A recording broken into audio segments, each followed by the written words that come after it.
Hello everybody, Gisele Grenier here. In today's video tutorial, I'm going to create a simple mixed media piece based on a word and in a new journal that I created. And you can get the lesson on how to make this journal. It's in the description below over on In the Community. Over on In the Community, play on words, get your grammar right.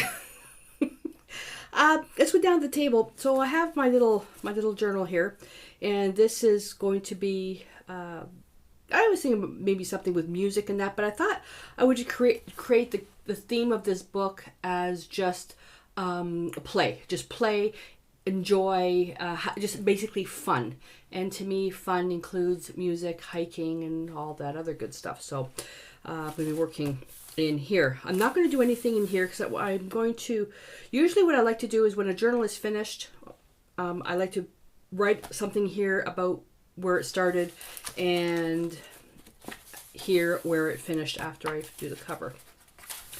So what I've got here has a challenge. I'm going to be using up excess papers that I have because Joe and I are contemplating over the next 3 years moving to the Bahamas. He said start downsizing.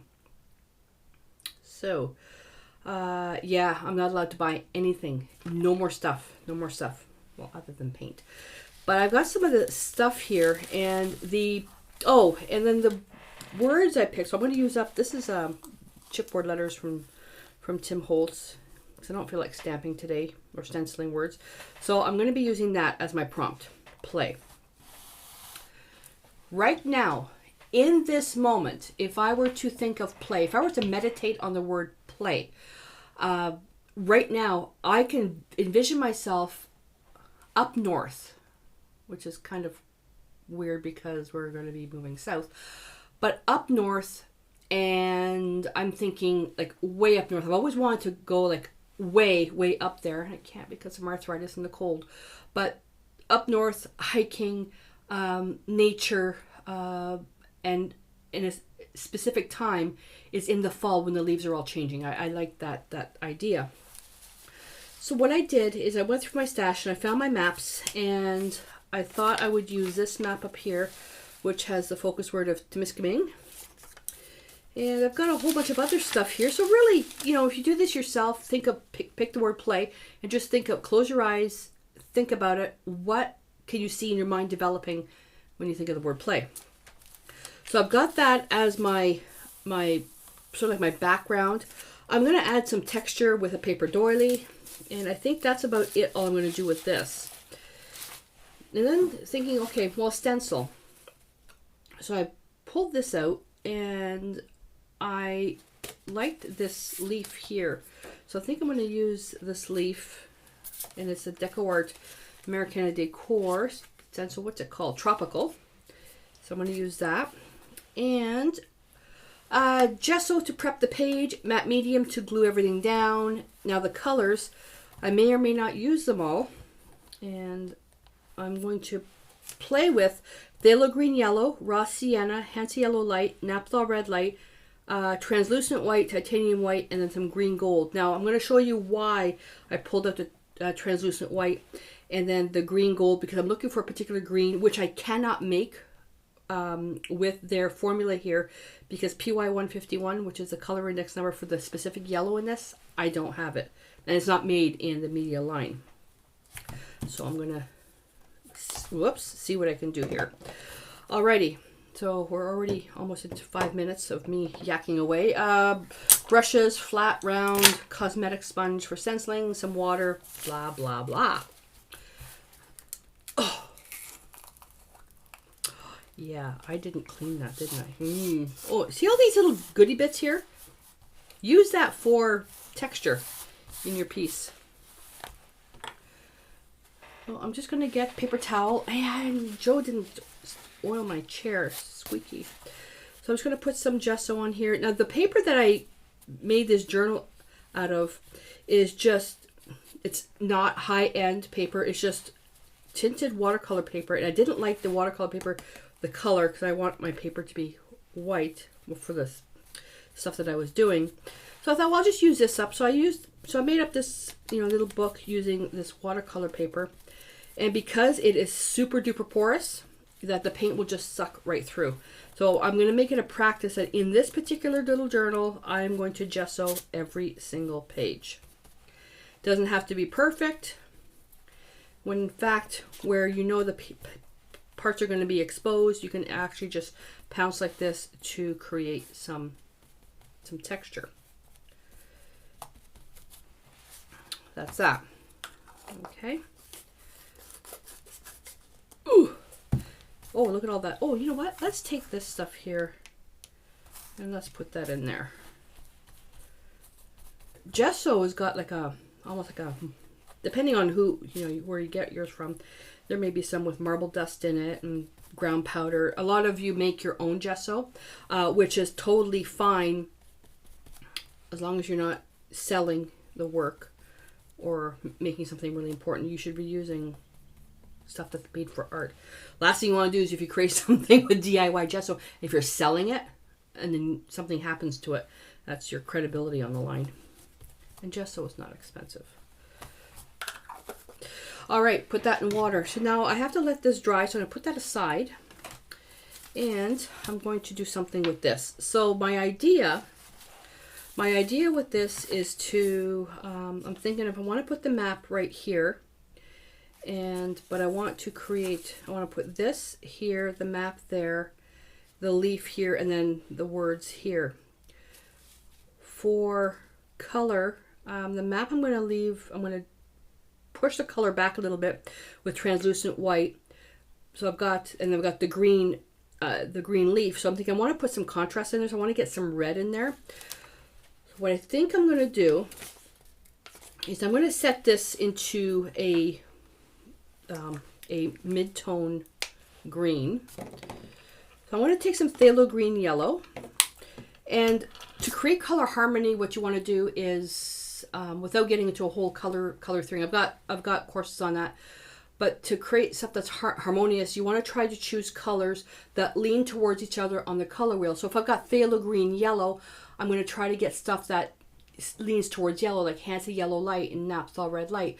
But if I've got something like phthalo green blue, I'm going to stick to stuff that leans more towards the blues, and then from there the violets, and then the cooler reds type of thing. Okay, so just try to choose the stuff that's together on the color wheel. To make a neutral green, and that's way too much phthalo green, is I'm going to take raw sienna and phthalo green, and I can use the same brush. It had gesso in it, doesn't matter. And I want to get something super, super light. And I didn't wait for the gesso to dry. That's fine. So I'm looking for something very pastel-y. And then here I'm going to make it a little bit brighter, because it's going to show through the doily.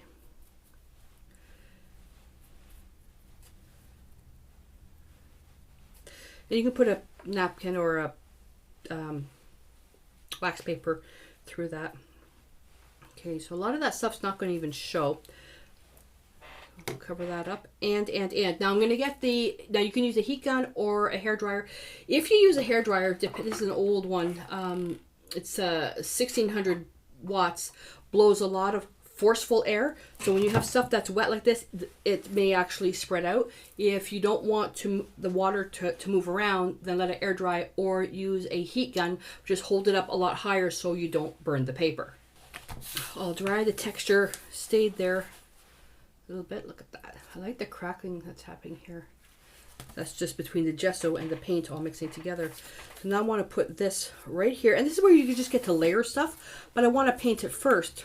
So I'm thinking I'm going to put some red in there. I can just put it right in that water mixture that I had there. And just use a dirty brush, because green into red is going to neutralize it a little bit. Just put a little bit in there, not too much.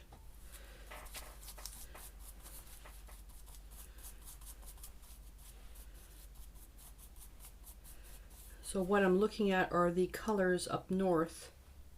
Oh, look at that pretty, you probably can't see that.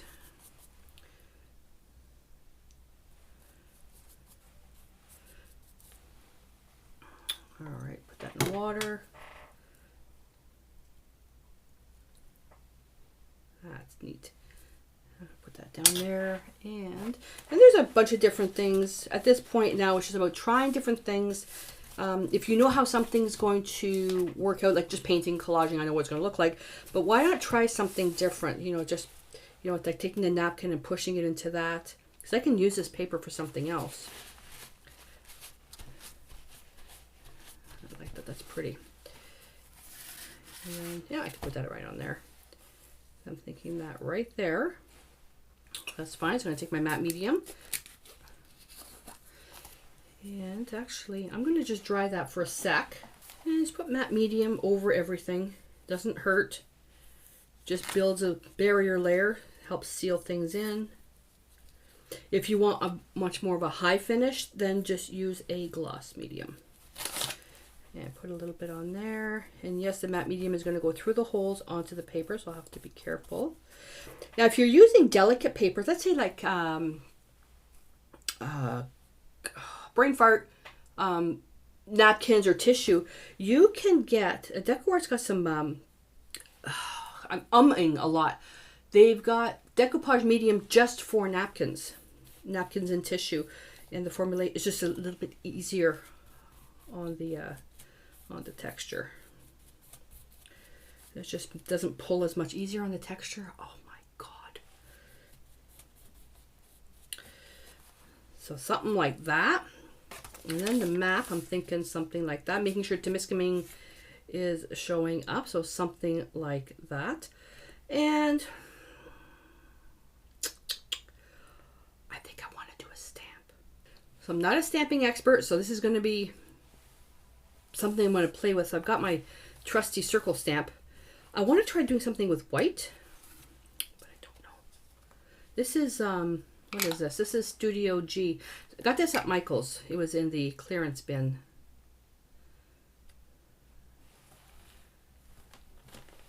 Oh, okay. I like that.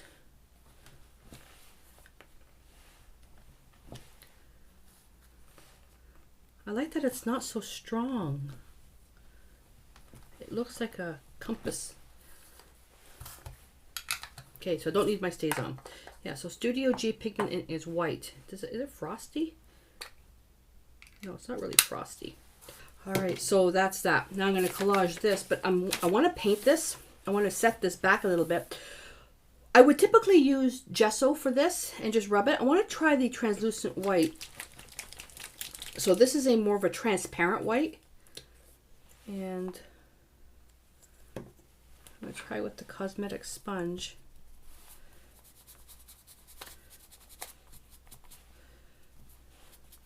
Painting would probably be much faster.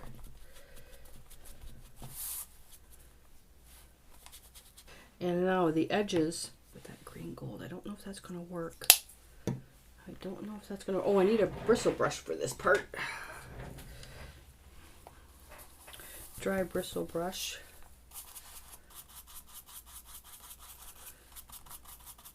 And just going outside in.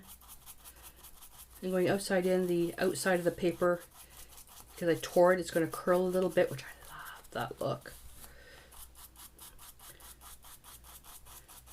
Outside in. Just, it's like when you're drawing and you're shadowing an edge. That's what this is. I like the look of the paper curling. I'm gonna see if I can. Keep that. I like that right there. So what you can do to replicate that, you could just get your edges nice and wet, or take some scissors and kind of rough up the edges. But tearing the paper, so if you got the map this way and then tearing it towards you, it lifts up the paper on the side. If you were to tear the paper away from you, you'd get a finer edge. You wouldn't have this layer of paper exposed. Just going to take whatever's left over in the brush, and I'm just going to do a very gentle dry brush on this, just to slightly stain it. See, with the map itself, because it was so blue, It just would have been more of a blue. I wanted to just do a very light green on this. And that should be dry. And then I'm going to put this right over, including the stamp. Yeah, it's staying, so it's permanent. Usually matte medium will eat everything up. And with the paint being dry,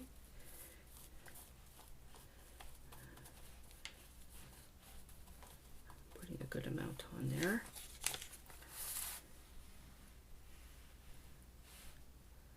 Right. Set down right there. So I'm going to put that right over everything. I will cut that and flip up the edges with the brush. Now this is a little bit hard on the brush, so use a bristle brush or use something that's not one of your good brushes. But I'm basically doing what you're supposed to not do. What you're not supposed to do is you push the brush into your paper. And as with everything, there are no rules with mixed media. There are no rules with mixed media, but I'm going to get some.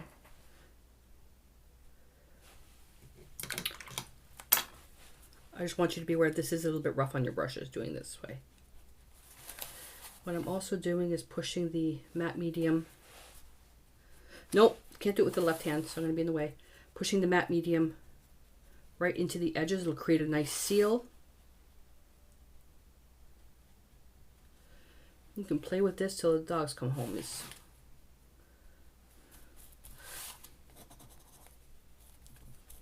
we go. And as with everything, we so look forward to the drying time of that. But what we can do is, while we're waiting, we can turn around and we can glue these down. And I typically would like to dry fit this first, but it should be all right. So I'm going to start with the Y first. Nice thing about these little letters is that they're already painted. This comes off an assembly line. They're manufactured. And I'm getting away from a lot of that stuff, but I didn't feel like stenciling or stamping the words in that. And being ordered by Joe to downsize. You know what I could do? I could put the L upside down. Rebel, rebel, rebel, rebel. I like that. I like that. Oh, you know what I could have done? I could P-L-A-Y. Could have done that too. Do I have time? I should have. Don't you love it when I change my mind all the time? It's going to be harder to read now.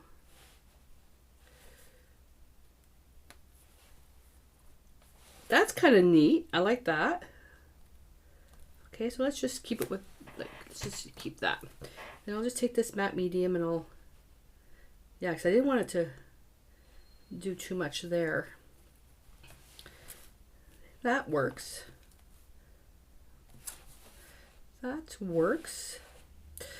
Okay, just going to clean up the edges a bit, and then I just have to wait for this to dry. You know what I just did? Stupid me. I should have added the letters after, because now when I have to put the stencil on top, it's not going to sit flat. I'm such a turd today. Oh my god. Okay, so let this dry, and then we'll stencil after. I'll see you in a bit. Surprise, surprise, surprise. I came up with another idea. It's nothing too drastic. I'm going to take yellow and orange. We all know how much I hate orange. This is Pyrrol Orange, and I use Hansa Yellow Light. We'll see. We'll see. I was going to do the leaf more red, but with the autumn colors, in the middle of summer, being with the humidity 34 degrees. That's another thing I was told. I have to start using Fahrenheit when we're we're going on a holiday, and we're to the Bahamas, and I said it's all imperial there. Better get used to it. Oh man. What I'm going to do is I'm going to take the leaf and then I'm going to put some orange on it. And then what I'm going to do is I'm going to take, I've got my Staedtler Lumicolor Permanent Special, and I've got a, is this Sakura? Oh, Jelly Roll White. And then I want to do sketchy lines around it. We'll see if that's going to work. We'll see. And I'm using a cosmetic sponge to do this. I want it to be like just a stain. Just a stain.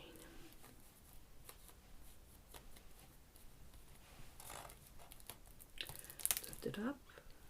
It's too wet. It's too wet. So let's take a paper towel.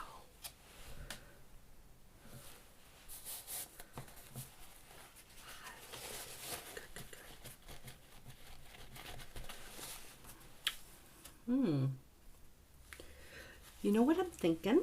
The stencil is super thick.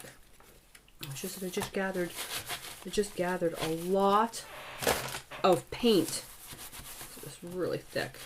I'm liking that. I'm liking that. My idea was to try to do an ombre style, but let's. Graphite pencil would work as well. I'm just going to take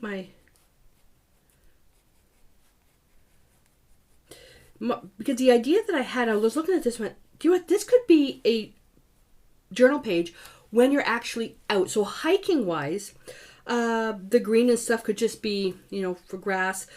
I take a map when I go hiking. This could have been a real leaf. Could have been, let's say this could have been a napkin from when I had my lunch. We never leave anything. Whatever we go into nature with, we always take back out. So it could have been a napkin. Then play. You know, just adding the words. You could have handwritten that there. So just outlining. Because this is typically what you would do when you're in the field. You would sketch like this.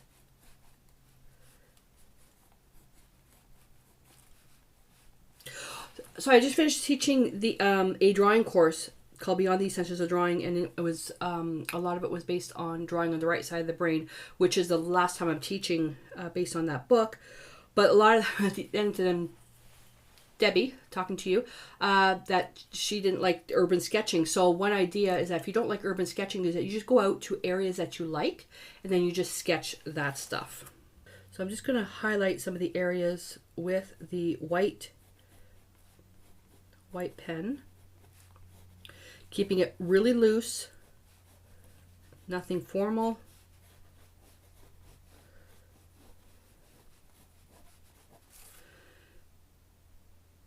Yeah, that works for me. I like that. Done. Boom. You can do further little accents. I think the black might be a bit strong, but you can, you know, create, you can outline to miscommunicate. You can make little lines like this to make it look like it was a stitching or a highway. This is a road. If you were leading towards something specific, you know, this little technique here with the dashes is, you know, it's kind of cute. It's up to you. I'm just gonna, well, now that I started, I'm just gonna do it. The black I think is a little bit harsh. So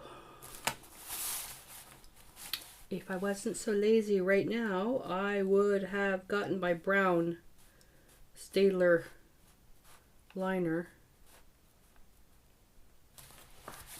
You can do something like that to make it look stitched. I could come in and just touch. Oh, I like that. Not everywhere. So the parts that are sticking up, just touch the edge to really boost the contrast. It makes the map look old.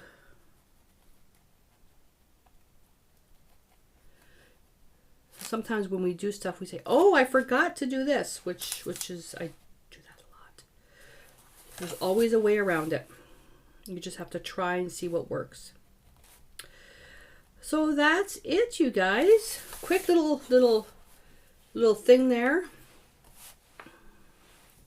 Yeah, so Temiskaming, I should have brought the leaf down a little bit because Temiskaming is hidden. So being outside with this, you could easily create this and take elements from nature. In a journal, it's a little bit hard, but this now gives me an idea that I can create an actual canvas by going into a hike and taking something, you know, downed leaves, not off the trees, but downed leaves. I can take something, put it on the canvas, dry it out, preserve it.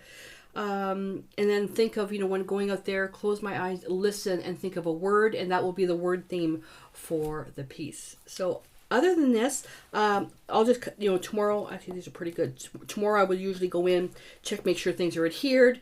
A coat of varnish, I can do that if I want. I'm not going to worry about it because it's in a journal. And done. So let me know what you think. Have you ever created a journal spread based on something you've done out in nature? Have you gone to a walk and been inspired to create something? Have you taken stuff from nature and put it into your journal? So let me know what your thoughts are. Share your stories. Love to hear from you. Also, don't forget to subscribe to my channel if you haven't already. That way you won't miss out on any of the new stuff. And give me a thumbs up if you enjoyed this. And I will see you in the next video. Until then, stay inspired.